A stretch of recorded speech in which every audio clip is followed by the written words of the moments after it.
This 1 Degree Outside video is sponsored by Fiesta Shows. Have fun with the whole family June 19th through 22nd at the Acton Lions Club Carnival with Fiesta Shows. It's rides, games, fried dough, the works, and every ticket supports local scholarships and programs. Skip the ticket line and save with promo code 1degree at fiesta.onedegreeoutside.com. Weekend Insights, the deep dive into meteorology here at the 1 Degree Outside Weather Network. I'm meteorologist Matt Noyes. Now, we record this on a Friday, but it's set to take you all the way through the weekend, and this is the big weekend we've been telling you about the last couple of weeks. Our partner, Fiesta Shows, putting on the Lions Club Acton, Massachusetts Town Carnival. It's a great time, and it's a great weekend, and make sure you get your promo code, too, so you save a little bit of money on having a great time. Fiesta.onedegreeoutside.com for details on that.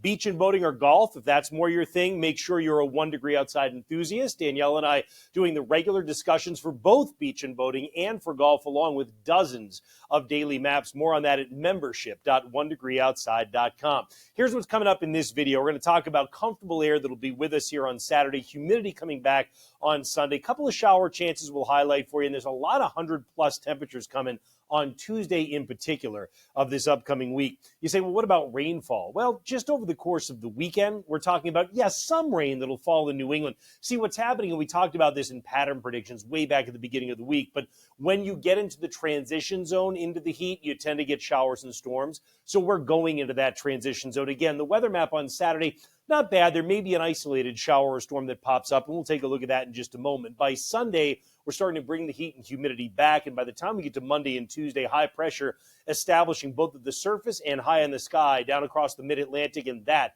brings in a southwesterly and westerly flow, which is how we do our warmest stuff around here. Now, in terms of the dew point temperature, the measure of the amount of moisture in the air, it's been comfortable on Friday with a busy wind.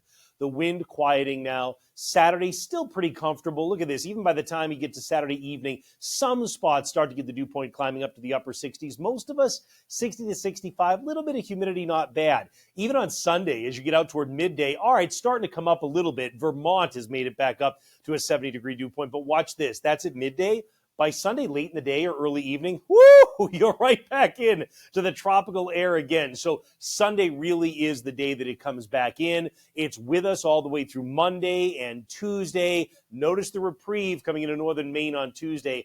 That ends up coming southward as we get out toward the middle of the week as well. So the humidity does break down a little bit as we get beyond that hottest day on Tuesday. Meanwhile, what you have to watch for in a pattern like this is any type of atmospheric energy, because generally when you have a lot of heat and humidity building in, even a weak disturbance could touch off showers or thunderstorms. And once the heat is in place, some of those thunderstorms could be stronger too. Well, notice overnight on Saturday night, we do have a pretty well-defined disturbance dropping in. It looks right now like most of the action with that would be somewhere from Worcester north and east. The farther north you go in New England, the greater the chance you'd find showers or thunderstorms moving in overnight Saturday night and into Sunday morning as well. That goes by. And then as we get into Monday morning early on, you've got another disturbance dropping in, very, very weak. But again, by that point, the heat and humidity is established. So what I'm telling you is we're going to have to watch the timing over the weekend very carefully on these disturbances. You may see the chance of precipitation rise and fall if you're looking at a certain time period in particular, and you want to check the app frequently to make sure that you don't see those changes that would affect your plans one way or the other. A lot of this stuff's going to be kind of pops here and there, but again, I showed you where those disturbances are that we'll watch. Then by the time we get into Monday and Tuesday, the more the hot air gets established, it establishes both surface and aloft, and that makes it harder to generate thunderstorms, essentially. So when you look at the surface map, here's what you see. On our Saturday, we get a couple of showers sliding out of upstate New York into Connecticut over the course of the morning to midday. And then during the course of the afternoon, somebody here and there may pop an isolated shower storm. But remember, you're not into the deep humidity at that point, so not many of us are likely to see that.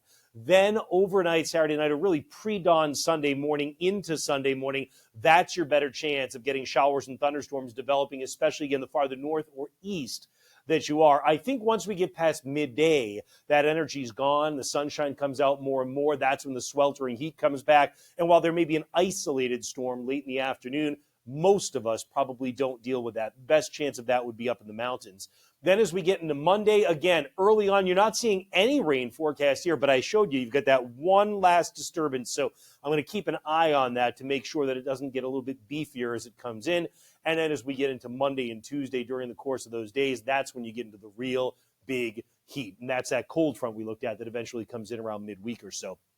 So you watch the temperatures rise again with relatively comfortable air on Saturday. We come up to about 85 to 90 degrees. Saturday night, again, slowly building the humidity. But even on Sunday, as we looked at in the morning, it's not super humid, even if there are showers kind of heralding in the humidity. But by afternoon, it's done. The job is done. And look what we do. We go into the 90s.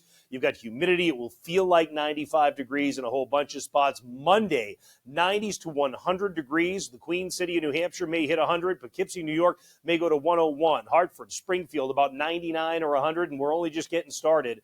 We get into Tuesday. Forget about any sea breeze. We go to a west wind for everyone, and that means Boston goes up to 97 degrees on Tuesday, the way it looks now. And we are not alone to have some 100-degree temperatures that show up on the map. As a matter of fact, I'll show you in a minute, a lot of the East Coast, or especially the Northeast, is going to do that Tuesday. Our feels like forecast Tuesday, the humidity factored in gives an impact to the body as if it were about 100 to 105.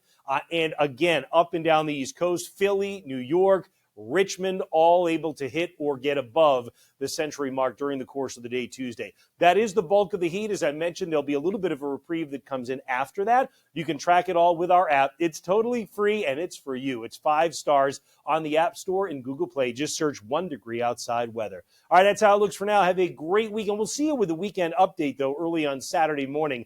And again, of course, as we get into Sunday evening, we'll get you prepped for the upcoming week.